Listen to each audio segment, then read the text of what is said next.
Pemirsa, Pulau Jawa menjadi pulau dengan populasi terpadat di Indonesia, namun pada tahun 2040, pulau ini akan terancam mengalami kekeringan akut. Benarkah demikian? Eko Frima Andani akan mengulasnya untuk Anda. Eko, silakan. Ya, Egan, ancaman kekeringan tahun 2040 adalah nyata adanya. Kajian Lembaga Ilmu Pengetahuan Indonesia atau LIPI mendapatkan jumlah ketersediaan air di Pulau Jawa terus menurun. Dari 836 meter kubik pada tahun 2000 akan menurun menjadi 476 meter kubik pada tahun 2040.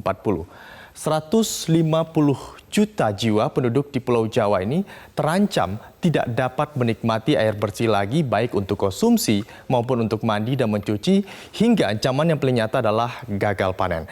Nah, kelangkaan air yang absolut ini akan terjadi pada tahun 2040 dan ini tentu saja akan menjadi ancaman nyata untuk ketahanan nasional karena air adalah sumber penghidupan. Lalu, berapa ketersediaan air di Pulau Jawa ini? Mari kita lihat bersama. Merujuk kepada data yang disusun oleh Pusat Litbang Sumber Daya Air Kementerian PUPR menyebut satu orang di Jawa menikmati 1.169 meter kubik per tahun. Nah, jumlah ini dapat kita nikmati setiap tahun. Namun, jumlah ini setara dengan 58 truk tangki air berbobot 28 liter air. Nah, pertanyaannya, sudah idealkah jumlah air yang saat ini kita nikmati? Tentu saja jawabannya belum, karena idealnya satu orang di Pulau Jawa ini harus mendapatkan 1.600 meter kubik per tahunnya. Namun dengan terus bertambahnya jumlah penduduk dan curah hujan yang menurun, membuat kekeringan menjadi ancaman nyata. Kita melihat setiap tahunnya kita melihat ada di Pulau Sumatera, satu orang masih mendapatkan 15.892 meter kubik per tahunnya. Di Kalimantan juga begitu, masih ketersediaan air masih tinggi, yakni 80.167 meter kubik per tahunnya.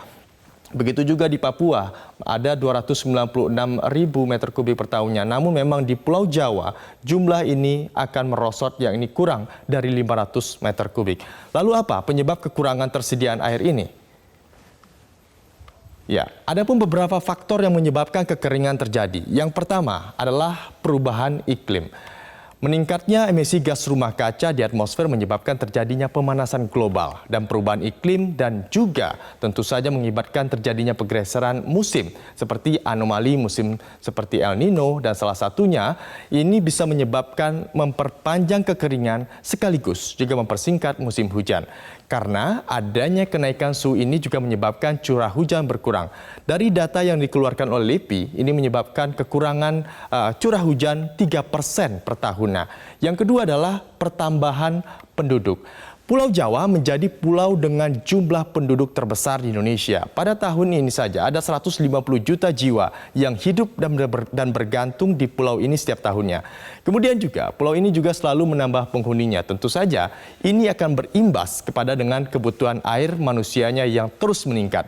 Bertambahnya jumlah ini per tahun, jika kita saat ini bisa menikmati 1.169 meter kubik per tahun, namun pada tahun 2040 nanti setiap orang hanya akan mendapatkan 476 meter kubik per tahunnya. Tentu jumlah ini tidak cukup, jauh dari kata ideal, yakni 1.600 meter kubik per tahunnya. Kemudian ini bisa dikatakan atau masuk kategori kelangkaan total. Yang ketiga adalah alih fungsi lahan. Ini adalah menjadi persoalan klasik di negeri ini. Tentunya dengan bertambahnya jumlah penduduk, tentu pemerintah kota harus menyediakan jumlah lahan hunian bagi penduduknya. Imbasnya, daerah serapan air diubah menjadi hunian. Belum lagi untuk kebutuhan industri, membangun pusat perbelanjaan hingga hutan yang dirubah untuk tambang dan juga keperluan komersil lainnya. Dan yang terakhir adalah pemakaian air yang tidak bertanggung jawab. Ini menjadi tanggung jawab kita bersama. Mentang-mentang air di rumah kita banyak, air digunakan secara serampangan atau tidak bertanggung jawab. Tidak lupa menggunakan air, kemudian lupa menutup keran sehingga air melimpah dan tidak digunakan sesuai mestinya. Lalu pertanyaannya, apa upaya pemerintah untuk mengatasi kekeringan pada tahun 2040 nanti? Nah, pemerintah berdalih telah menggenjot pembangunan bendungan 65 bendungan di sejumlah titik. Dengan menggelontorkan dana ada 39,7 triliun rupiah untuk membangun 65 bendungan baru yang akan selesai pada tahun 2022 nanti. Dan juga membangun 1053 embung yang selesai pada tahun ini. Dan pada tahun ini juga upaya pembangunan bendungan ini sebagai langkah untuk menyediakan tampungan air. Menurut Bank Dunia, Indonesia hanya bisa menyediakan 52 meter kubik setiap tahunnya. Jumlah ini tentu kalah jika kita berkaca dari negara tetangga. Ada juga Thailand, sebut saja, yang negaranya kecil dari Indonesia. Namun Thailand bisa menampung air 1.227 meter kubik per tahunnya.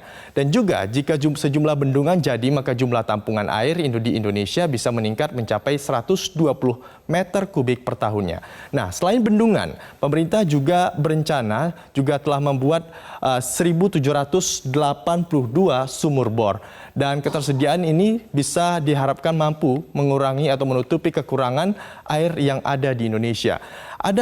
Adanya sumur bor ini dapat menghasilkan kapasitas air sebesar 112,4 juta meter kubik dan mampu melayani sebanyak 4,9 juta jiwa. Namun, pertanyaannya, sudah cukupkah upaya itu untuk mengatasi ancaman kekeringan di Pulau Jawa? Jawabannya tentu belum. Untuk itu pemerintah juga berencana akan memindahkan ibu kota negara. Tujuannya adalah mengurangi beban penduduk dan angka kebutuhan air di Pulau Jawa karena pulau ini sudah terlalu berat. Nah, pertanyaannya, namun jika berkaca dengan negara tetangga, apakah negara tetangga yang mayoritas kecil bisa mencukupi kekurangan atau kebutuhan airnya dengan jumlah penduduk yang juga sangat banyak? Kita melihat ada negara Singapura, negara yang tetangga dengan kita, yakni yang luasnya wilayahnya lebih kecil dari Jakarta dan tidak memiliki sungai yang melimpah, sementara juga memiliki kebutuhan air 1,8 juta meter kubik setiap harinya. Namun, hebatnya mereka tetap bisa memenuhi kebutuhan air bersih untuk konsumsi dan juga industri. Apa caranya? Yang pertama adalah mereka memanfaatkan air laut. Mereka bisa menerapkan teknologi penyulingan air laut atau bisa disebutkan dengan desalinisasi. Ini adalah suatu upaya untuk bisa mencukupi konsumsi atau desalinisasi sebagai negara yang juga dikebutuhan oleh masyarakatnya. Tentu Indonesia sebagai negara yang dikelilingi oleh laut bisa menerapkan alternatif air laut diubah untuk layak konsumsi. Kemudian juga upaya kedua adalah penyulingan air sungai. Kita memiliki banyak sungai. Di Jakarta saja ada 13 sungai yang bisa kita manfaatkan untuk konsumsi air bersih. Namun sayangnya air sungai yang ada di Jakarta tidak layak konsumsi. Nah, untuk itu ini adalah PR pemerintah sendiri untuk bagaimana air yang ada di sungai bisa dimanfaatkan dan dikonsumsi oleh masyarakat. Dan pada intinya, air adalah sumber kehidupan. Mari kita jaga bersama sebelum menyesal kemudian. Kembali ke Anda, Igan. Sebuah data yang sangat mengkhawatirkan kalau air tidak digunakan secara bijaksana. Terima kasih atas informasinya, Eko Frima Andani.